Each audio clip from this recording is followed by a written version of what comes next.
I love to talk to library students, so I'm very excited to be here. I think we're sort of bookending the day very well with what he opened the program with. So really what we've been talking about is a shift in the world, in the way we communicate, in the way that we can make connections, and the way that we can actually impact each other's lives. Yes, through technology, but really, it's really about that human connection. I think that's something we've seen throughout the day. I want to try to tease that out a little bit more. Just for some history, 2005, Wade Roush in MIT Technology Review talked about continuous computing. Social machines was the name of the article. Our devices are converging and they are connecting. I am armed with my iPhone today.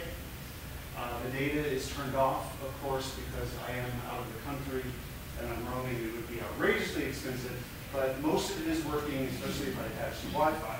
So this is a converged device, meaning it does my phone, but it also does all the other things. The email and the web and the Twitter and the Facebook and the blogging and everything. My students make fun of me because I put the in front of all of the names of these things. So. And they do Twitter while I'm lecturing. So.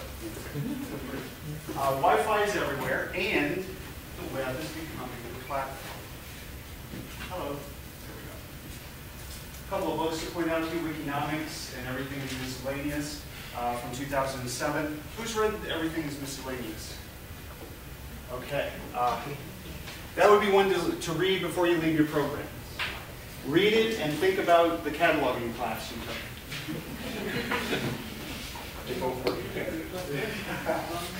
Yay. Okay, and then there's Born Digital. Most recently, I think this just maybe part of 2008, Hoffer and Gasser. And they do some really interesting things talking about the digital natives and the digital immigrants. And they say the way that many young people are using information technologies is changing the way the world works. So before I tell you about the Hyperlink Library, I'm going to tell you a few things that I know are true. The evolving web is open and social. Again, it's a way to make that connection. Tim O'Reilly defined Web 2.0 as all of these things. He said this a few years ago. We're still sort of understanding what that means and looking at it in different ways. And, the Web 2.0 and knowledge management thing was right on, so well done. The two I want to pull out for this is the web harnesses the collective intelligence, meaning, like we saw earlier, that hive mind idea. That all of us are brilliant in this room, and if we come together, we could do wonderful, wonderful things for libraries because we all have our brains, and we all have our expertise, and we all have all of our experience. The other one is this web provides rich user experience, meaning it's enjoyable, it's engaging. Folks are looking for experience. They're looking for experience in their physical lives and in their online lives as well. One of the sites that I use a lot is Flickr. Flickr is an image sharing community that has all those neat things, those Web 2.0 add-ons. I was just at the University of North Texas last week. I visited, okay, I'm a big Logan's Run geek. Anybody? I'm dating myself completely, 1976. We'll talk afterward. I'll tell you about that. I get my dissertation chair and I do these dueling photos in the men's room where we find ourselves like everyone here before I leave the locker room. And we got to take one together. But I have found great support, great engagement, and great experience via Flickr. And I share a lot there. Share a lot on Twitter too. All of these sites we could say are open, decentralized, and participatory. They all give us a way to do something. And they're open and you can build stuff out of them and do things with them. It's kind of fun.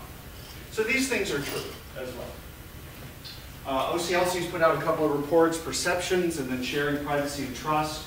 Perceptions is it's older now, 2005, but these statistics are still very telling to me. They talked to 3,000 people, 96% of those folks said they've been to a library at least once.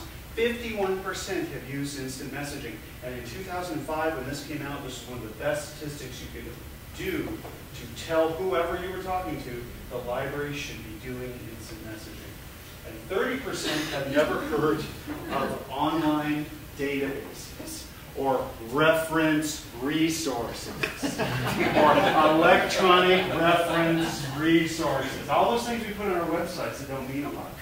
They found that folks want information self-service and a seamless experience. And there's that word again, experience, seamless. How many times do we have to type something in to get to our databases?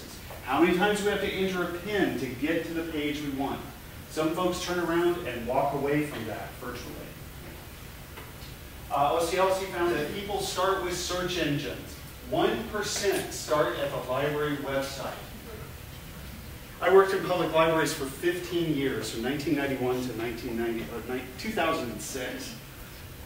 How are we doing? It's usually about this time that I fade, so I apologize to 2006. I spent 3 years chairing the website redesign committee for my public library.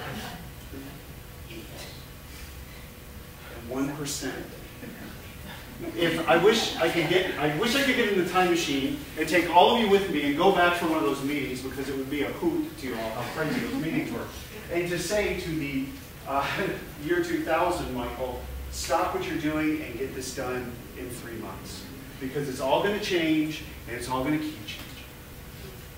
Books is the library brand. When you say library, folks said, books is what I think of. And again, a low awareness of that thing that we spend a lot of money on in libraries. The newer report, Sharing Privacy and Trust, library website use declined to 20% of the general public. That's a statistic that you can use to say, well, that's well and good to have the library website, but we also need to make sure the library is over there, and out there, and over here on the web as well. Brian Matthews told OCLC, and they published it in the report, that this whole idea of social network is going to go away because people are going to expect these features wherever they go.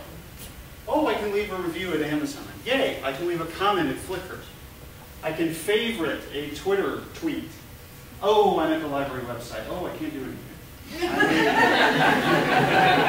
Goodbye. These things scare me. Was it Jackson County? Jackson County Libraries closed in Oregon because the community voted not to fund the library.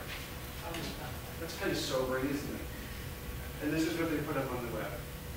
They've since reopened under contract with a company that comes in and runs libraries as a business for the community, and I think they lost something in that step. Wonderful survey from eSchool News cited by the librarian in black. These slides are all that contain the web. Do not feel you have to write everything down. All citations are going to be right down here, and you can actually, on the PDF, grab those and go right to them.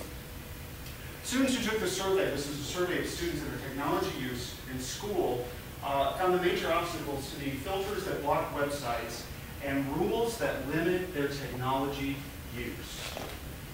Very interesting to see that we are putting up barriers to our students to what they should be. That's